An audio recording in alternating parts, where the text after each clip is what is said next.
Благодарам. Прво на стартот, ете да го реафирмирам ставот и на мојата пратеничка група, но и на сите пратенички групи во коалицијата. Ние сме биле, сме и ќе бидеме. И со се што можеме во рамките на нашите можности ќе помагаме за да секој еден граѓанин во Република Македонија добие повисока плата.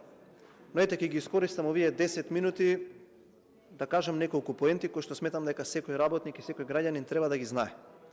Се сеќавам кога го започнавме овој мандат, набрзо првата обврска што имавме беше ребаланс на буџетот, во кој што замислете требаше да гласаме за да се обезбедат средства, за да се добијат и да се исплатат плати на неколку институции кои што 4-5 месеци немаа земено плата, како и да се издвојат средства за исплата на законската превземена обврска за исплата на К15. Тоа е факт и тоа го направивме. Понатаму сакам сите граѓани да знаат дека пратеничката група на СДСМ, односно сите оние потпишани доколку ги видите, не се само обични 15 пратеници, туку помеѓу нив има двајца поранешни премиери, еден поранешен претседател на собрание, има еден поранешен вице-премиер за економски прашања и 9 поранешни министри. Значи во тие 15, портфолиото на тие 15 пратеници е ова.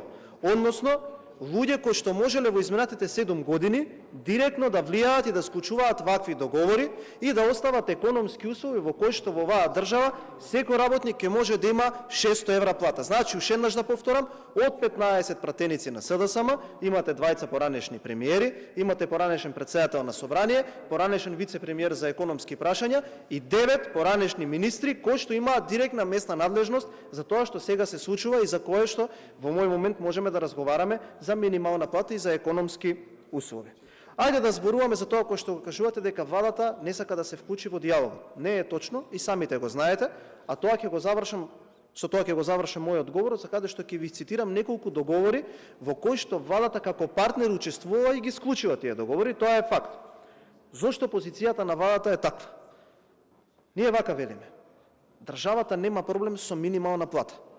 Бидејќи ако државата треба да му исплати на некого минимална плата, знаете, сте биле министри, тој број на работници во државната управа е минимален. И тоа не е проблем. Треба да седнат оние кои што се директно засегнати.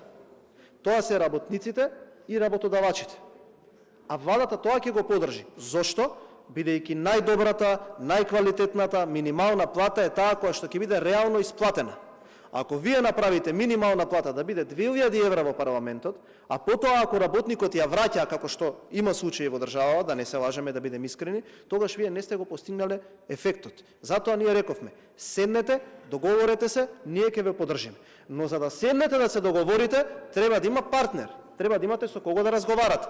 Едниот партнер е заинтересиран да стане политичар, затоа ние ајде како пратеници, ајде како политичари, го намаливме прагот на репрезентативност во економско-социјалниот совет и сега таму има повеќе синдикати. Гледаме едниот синдикат склучува договори, овој другиот само дава изјави. Ајде уште еднаш ќе повторам тука, да седнеме, да се на некаков начин да им дадеме можност.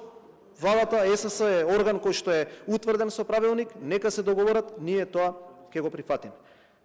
Одиме еден чекор понатаму. Ние зборуваме за минимална плата со влада која што 28 квартали поред има бруто домашен производ во просек 1%, во која што 6000 фирми годишно во просек се затвара. Зборуваме за влада која што и 4,7 милиарди евра долгови, за да претходната, оваа и наредната година треба да вратиме 6 милиарди евра. Тоа е факт, тоа не се долгови кои што ВМРО ДПМН ги зел. Тоа се долгови од претходно.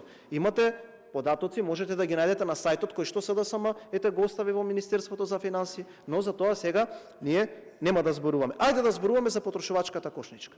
Тука ви поставив прашања за тендерите, никој не ми ги одговори. Ајде да поставам уште едно прашање, кое што верувам дека во наредниот период и на граѓаните ќе им стане јасно. Велите синдикалната кошничка е порасната за 1000 денари. Прашајте го Никола Поповски, Драган Тевдовски и Бранимир Јовановиќ да ви го потврди ова што јас ви го кажувам.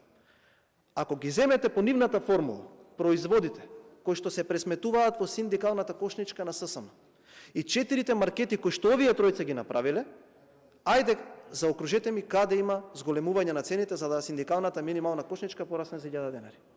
Еве, јас сум од ВМРО ДПМН, не инсинуирам, ајде ве замолувам вас. Ете, прашајте ги тие тројца на сајтот на ССМ можете да ја извадите, видете ги 4 маркети и одете артикал по артикал, тоа се јавно познати податоци, повторно со закон кој што ние го донесовме за да треба да ги објавуваат јавно цените и кажете ми каде има поскапување од тие 1000 денари. Јас слушнав тука многу работи во изминативе денови, достоинство, слушнав Германија, Франција, слушнав инфлација, слушнав зошто само 1500 денари покачување, ве подсети колегата на солидарниот данок, но ајде да отидеме дали владата бегала или не бегала од склучување на договор. Еве ќе ви прочитам неколку работи. Во општините каде што се градоначалници на ВМРО ДПМН, од моментот кога јас, Дафина Стојановска, неколку колеги пратеници се сретнавме прв пат со Слободан Трендафилов, платите се покачени минимум за 5000 денари по работник. Податок кој што можете секаде да го проверите. Сите општини каде што градоначалникот ВМРО ДПМН. Одиме понатак. Склучен колективен договор со образование за еден мандат од 46 до 60% зголемување на платите. Одиме високо образование, 14% пред неколку дена председателот повторно ги собра тука во салата, повторно го подпиша анекс на колективниот договор. Значи за високото образование 14%. Здравство од 40 до 50% за еден мандат. Тоа е договор. Тоа е трипартитен договор. Владата седнала и склучила. Полиција 10%, социјални вработените во центрите за социјални работи 20% покачување, генералниот секретар и СОЗР 30% преку посебни колективни договори и 11.000 работници почитувани добија зголемување, тоа се министерства, бироа, агенции, управи и слични такви органи на државната управа, заедно со вработените во судството и обвинителството. Внимавајте. Тие беа кај мене во канцеларија во собрание заедно со колеги. Кога вие бевте власт, ги бркавте од тука, ние ги примавме. Имаме и фотографии, ја тие фотографии на пресконференција ги објавив. Затоа што тогаш кога сум се сретнувал со нив и тоа што е сега е се остварено. Ако сакате можам и да ви кажам и со подробно со кои лица. 11.000 работници, 40% за 2 години и 3 месеци зголемување на плата. Владата и со синдикалецот од УПОС и со синдикалецот од САДУ на пресконференција премиерот излезе и тоа го објави. Тоа е трипартитен диалог. Тоа е трипартитен склучен договор. Еве и за минималната плата. Разговараме. Да седнат, да се договорат. Бидејќи на крајот од денот работникот треба таа плата да ја земе. Што можеме ние тука да направиме? Земавме една кредитна линија од 250 милиони евра. И ја продолживме кон стопанството со тоа што владата помага многу тука.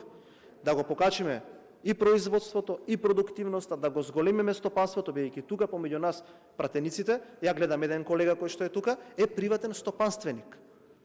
И ако сакате вие, тие да исплатат поголема плата, тогаш како држава вие треба да им помогнете. И тоа е направено.